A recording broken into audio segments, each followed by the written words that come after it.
In this video, I'm going to show you how to cancel your solo gig subscription. So first of all, you need to tap on this icon to open up your device settings. Once you're on the settings screen, you need to tap on your Apple ID at the top of the screen.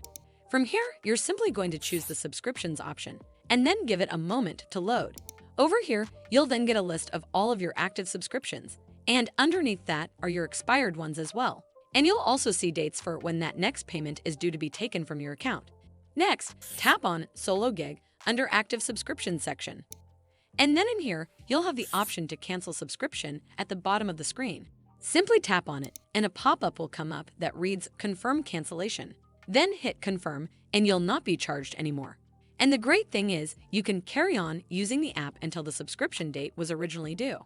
Also, deleting the Solo Gig app or your Solo Gig account will not cancel your subscription, and subscriptions renew automatically unless you cancel your subscription manually on your own.